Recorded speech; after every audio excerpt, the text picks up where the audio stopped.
Good morning, sir. Good morning, everyone. I am Michelle Bukaw, the first reporter in our group. I will be discussing to you the overview and some parts of the guiding principle of the assigned encyclical letter to us, which is Laudato Si. What is Laudato Si? The encyclical letter Laudato Si, or Praise Be, is the most comprehensive Vatican document to date on environmentalism, ethics, and Christian faith. It is the second encyclical of Pope Francis. This encyclical has the subtitle of On Care for Our Common Home, which specifically is the Earth. Yes. As I have said a while ago, Pope Francis is the author of this encyclical letter.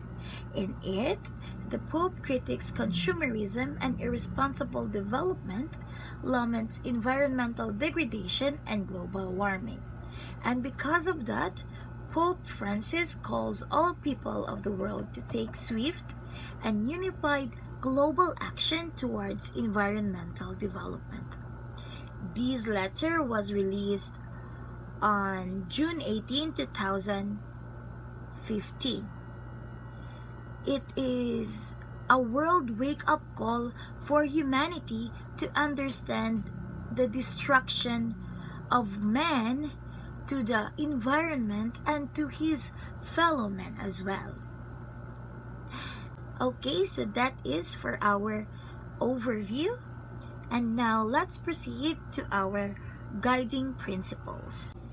Okay, so the first guiding principle is the encyclical highlights climate change, poverty, and inequality as the key ethical challenges on the 21st century. Climate change, we cannot deny that climate change is the global crisis of our time. So the Pope accepts that climate change is caused mainly by the burning of coal, oil, and gas, and by deforestation. Climate change primarily affects the poor and exacerbates the inequality of our global society. Of the many impacts of dangerous climate change, Pope Francis views the lack of availability of water for the poor, the loss of biodiversity, the collapse of societies, and the intensification of inequality as those of highest concern. In this encyclical, the Pope laments the possible mass migrations, refugees, and the lack of access to clean drinking water that may result from climate change. The encyclical also addresses the curtailment of the sovereignty of nations, such as in the Amazon or the Congo, which occurs mainly at the expense of indigenous people. The mitigation of climate change is critical to protect those most vulnerable to its impacts, which is the poor. The global community has, and because of that, the global community has agreed on a maximum target level of warming to 2 degrees Celsius above pre-industrial levels, which reflects the availability disposal space in the atmosphere. Reaching this target may possess both practical and ethical challenges. So, the second guiding principle of this encyclical letter is that the problem of poverty and climate change must be solved together, because there is a saying, if we fail in one instance, we will fail in the other. So this Laudato Si does not provide technical guidance, but rather it highlights the ethical dimension of the climate problem and provides what do you call this? And provides fundamental ethical principles that may be applied as solutions. Yes, that may be applied as solution to this problem. And the preferential option for the poor is the inter and the intragenerational justice. And for the third guiding principle of Laudato Si, the encyclical refers to the atmosphere as a common property of humanity, a common good of all and for all.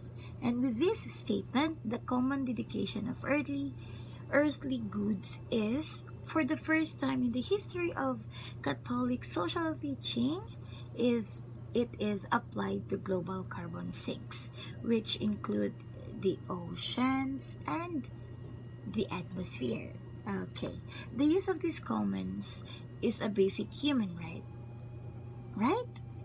Okay, the distribution of their use is to be achieved according to the principles of justice. So it must have a right, equal, and justice nga pag-distribute sa kaninga mga common property sa human.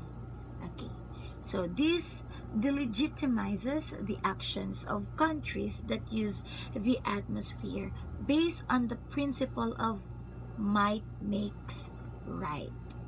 Okay, for the storage of carbon, in other words, the rights to the combustion of coal, oil, and gas must comply with the notion of social responsibility in line with the tradition of Catholic social teaching.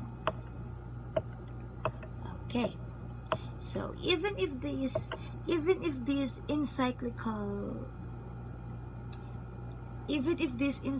letter quantifies neither the absorptive capacity of the atmosphere nor the fossil fuel reserves that are still in the ground, it does call for a rapid it does call for a rapid and permanent reduction of greenhouse gas emissions. In this way, the encyclical applies the understanding of private property from the Catholic social teaching to a new object, which is the atmosphere. From this perspective, denial of climate change is no longer a quest for scientific truth, but it is an effort to protect private interest against those of the common good. So the financial interest of the other will be the financial interest of these people may not be prioritized over the common good. Okay, because that is the goal of this encyclical, to protect the common good. The fourth guiding principle of this encyclical letter is that the encyclical urges dialogue between science, politics, economics, and religion. So we will be discussing about the relationship of this encyclical letter to science, politics, economics, and also to the religions. Okay, so this encyclical views the current global crisis in the light of the biblical stories of creation, fall, redemption, and consummation. Okay, the destruction of nature is an expression of a distorted relationship between man and God. This distorted relationship causes violence among people. Now, if humankind cannot affirm itself as a creature of God, it is condemned to exploitation, war, murder, and other destruction that is not good for the common good and also for the earth. So these biblical stories should remind Christians that God wants the consummation of humanity. Humanity is not doomed to tragic failure. However, averting such failure requires repentance. Kanang magrepent kasing mga sala, as well as acknowledgement of realities. And if humankind understand that it is not doomed to fail, it can deal with ethical dilemmas in new and in a creative ways. From this perspective, the Pope counts on humankind's creativity and drive to take actions. Okay? So, this encyclical emphasizes dialogue between science and religion in order to clearly identify and to resolve ethical dilemmas. So, these dilemmas only become truly visible and palpable when embedded as an overarching and all-inclusive interpretation of reality, one that encompasses science, politics, economics, and religion. Now, if we fail to mitigate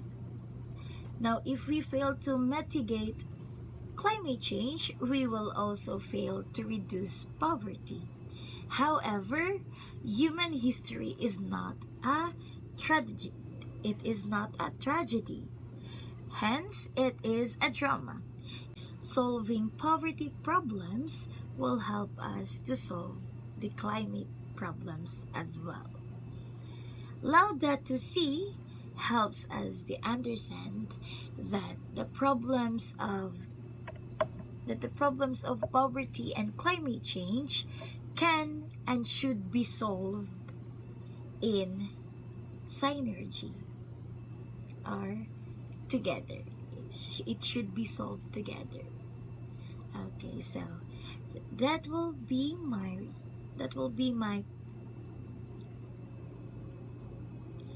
so that's the end of my discussion, and my other two group mates will continue the reporting. Thank you. So, hello, I am Lara Krista M. Cabugos, and I am one of the members of the Group 5, which is tasked to discuss the Laudato Si. So, beginning, Laudato Si on its first chapter it tackles about the happenings of our common home. The sad chapter of the Encyclical is a frank look at the facts of our world in order for the reader, or in order for the people who might read it, to become painfully aware of the ways we have not been protecting or providing protection and providing care of our mother nature, or let's say we call our home.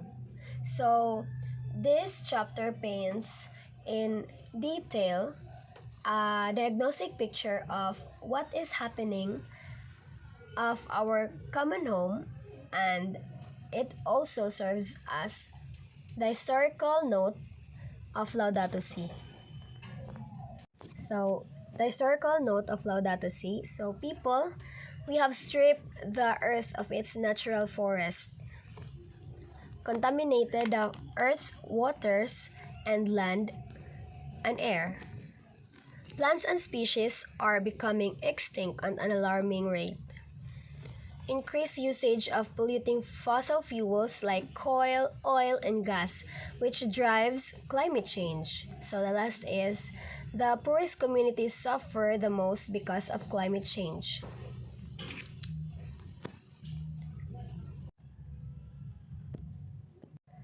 So, the historical note that I have mentioned is not new to us. So sabotable na kay siya. So, yun na siya explain pa og kanang usa-usa. So, i-start na lang nato ni siya tanan.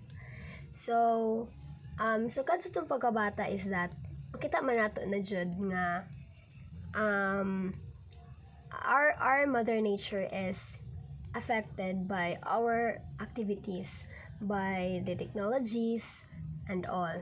So makita nato that our there are variety of forms of pollution, increasing deforestation, disturbing warming of climate, depletion of natural resources, especially the good quality drinking water.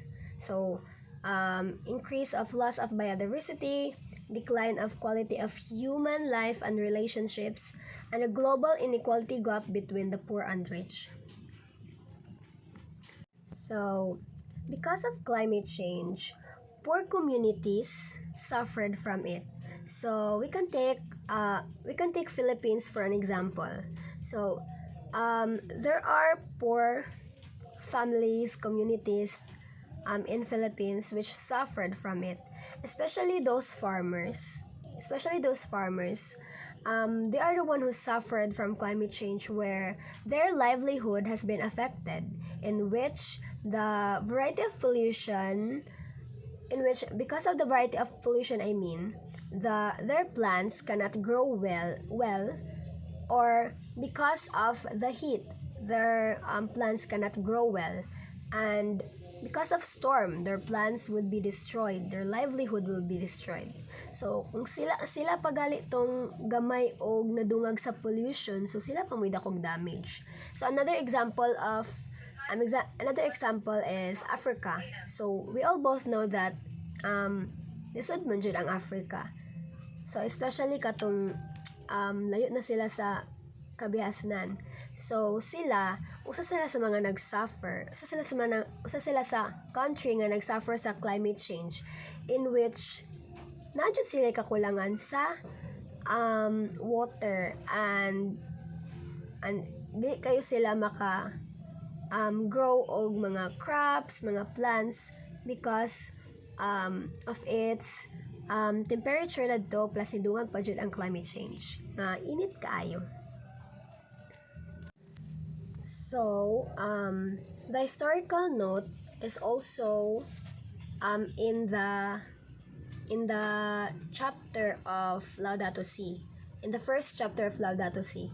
So, because of it, there is a consensus among the scientists that the diagnostic picture, the one that I have mentioned specifically in the historical note, is not fabricated, but it is a glimpse into the sustainable state of our world.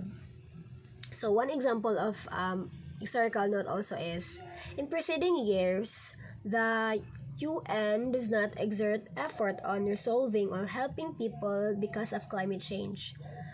So there is a fact that because of Laudato Si, because of the Pope's encyclical letter, which is Pope Francis, because of the encyclical letter, the Paris Agreement is being considered, and the climate change has been one of the goals of UN to be resolved.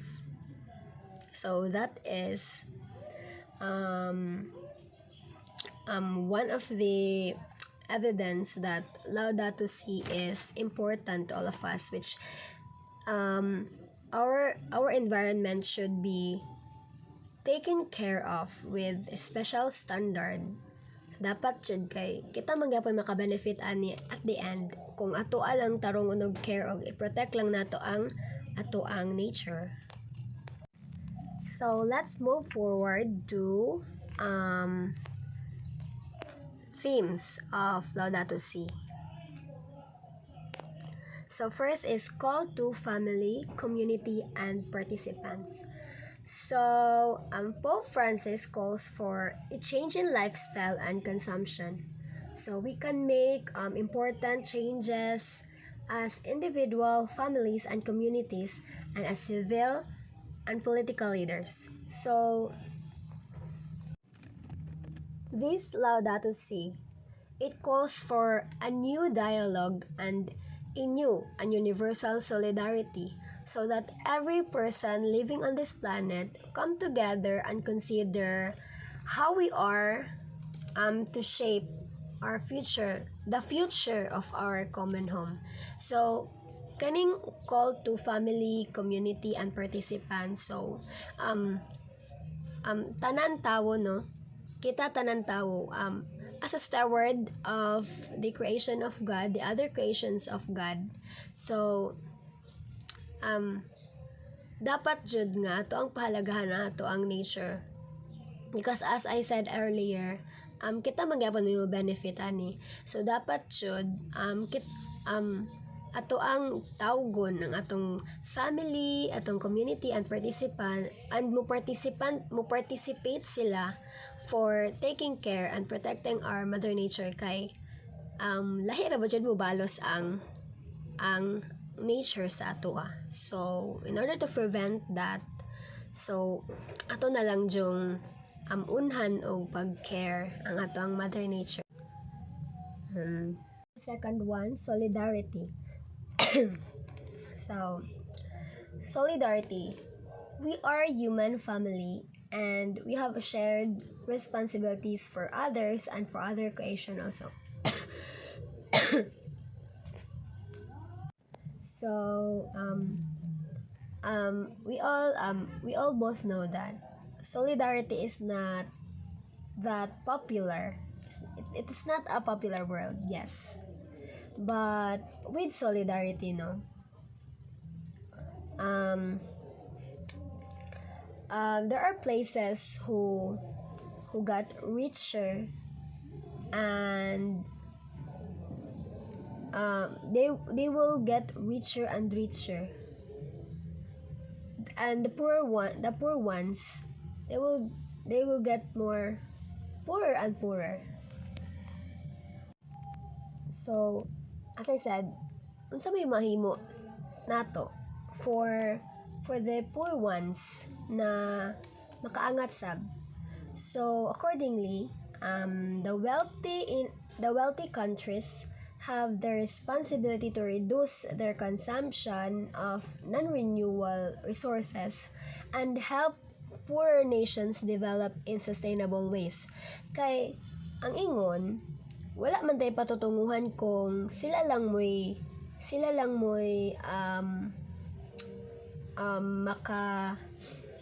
maka gain sa tanan.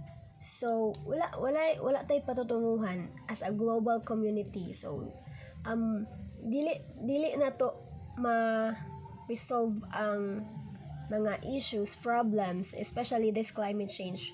Dili na to ni sila ma-resolve if sila lang mo'y adunahan.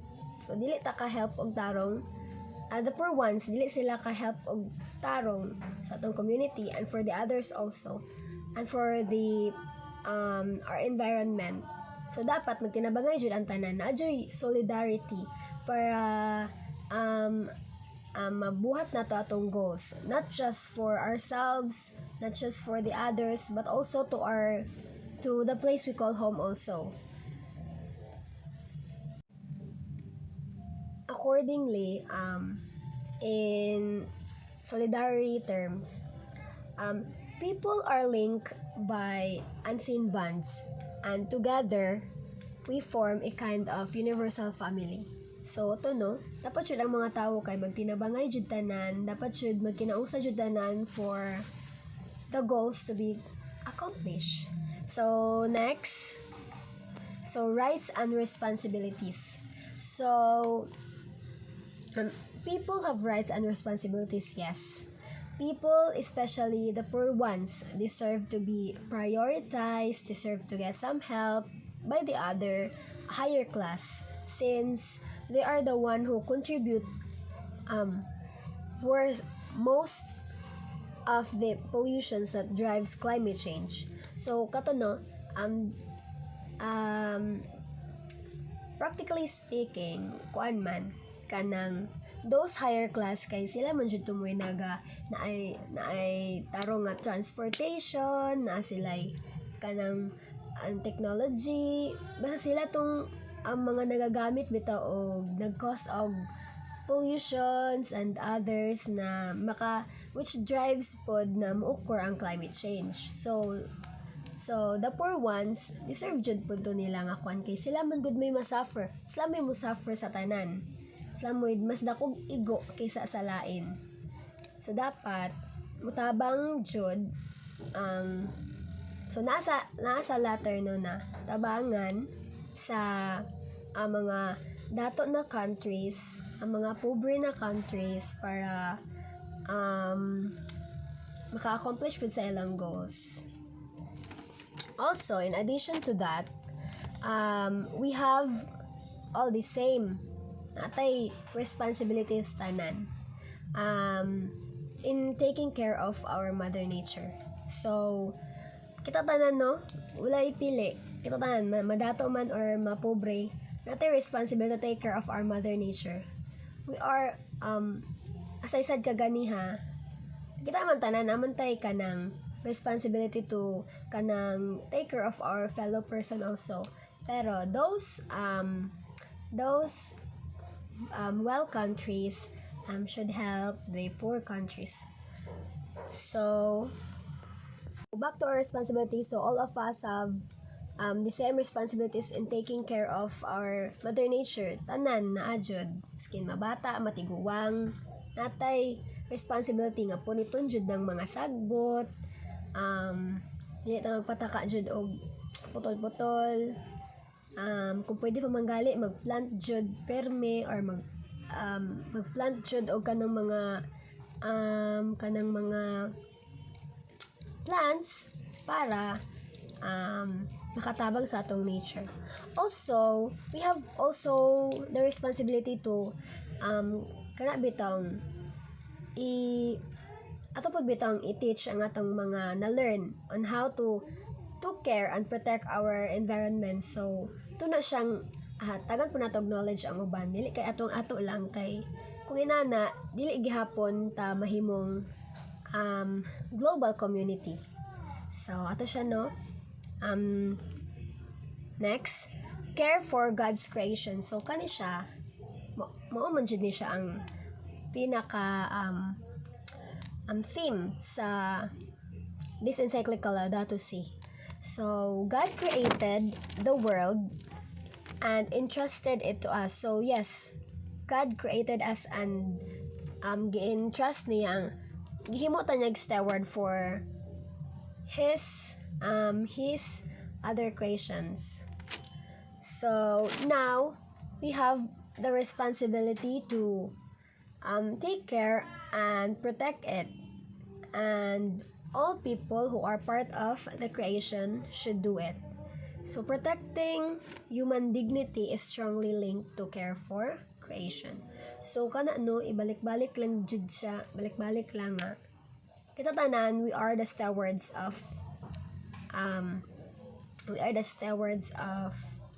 the other creations. So, dapat, ang tinabagay tatanan, tabangan nato ang usag-usa, ug tabangan nato ang atong home, the Mother Earth, ang ato environment. So, tabangan nato na kay kita tanan may maka-benefit, and if we will not wala galit tayo himong action, so kita raga pa makaluluoy because grabe kay ang bundak sa nature. Thank you.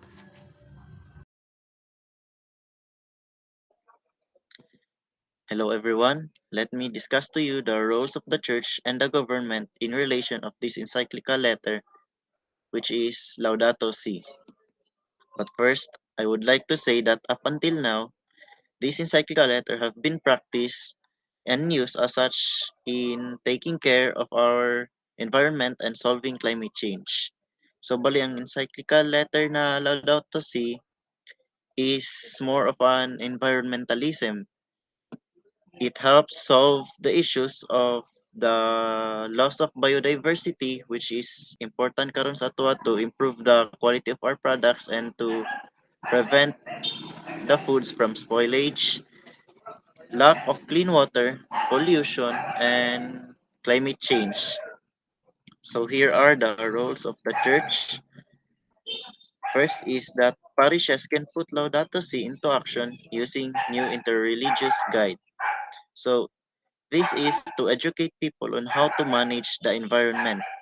So by putting up Laudato Si into action using the interreligious guide, pwede ni siya para matap out ang tanan nga mga tao and not just the Roman Catholics. So next is form a parish green team to read creation theme worship and implement eco tips. So the parish green team is to help they help preserve our nature using groups of people. So kanina siya ang parish green team. So what do they do? So ang ilang role is to spread the knowledge about how to manage our environment, and they are devoted into taking care of our common home, which is kaning earth. So example of their work is the community garden. So katong mga makita ninyo dira nga mga nanay ka garden.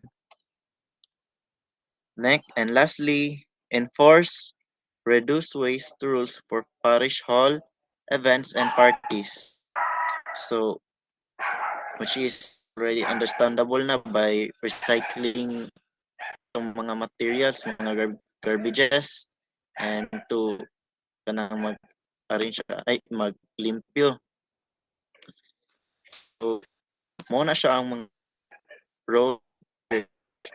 The next is the role of the government.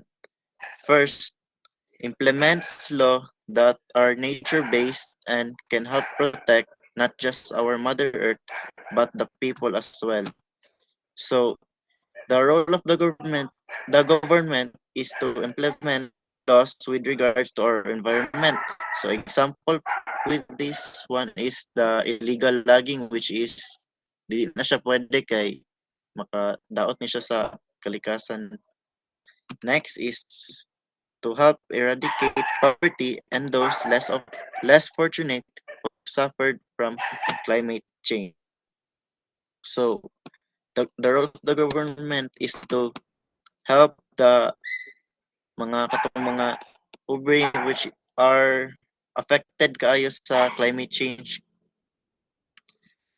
Lastly is that the government will will improve its regulation to help care of our environment. So improving the government regulations to help care our common home. So when we say to help care our common home is mo- to care for Mother Earth, ensuring that the laws of about the environment is enforced. So ang government sila tong mga nag-enforce sa law kung natuman ba or na nag-violate. And that is all for the roles of the church and the government. Thank you.